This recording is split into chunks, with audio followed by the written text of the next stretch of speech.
Hello. Today we will talk about the introduction of biodiversity. That is the third chapter of 9th class biology.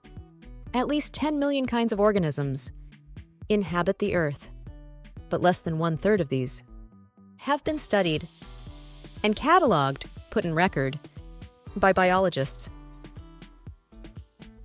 Diversity among the Earth's organisms is more obvious than the fundamental unity of life. We see that all organisms share many biological characteristics. 5 principal groups of organisms are prokaryotes, protists, fungi, plants, and animals. In this chapter, we will focus on the differences among different groups of organisms. We will also see how are organisms classified and named, and what are the concerns with the existence of biodiversity. If you like this video, then subscribe this channel. Thank you.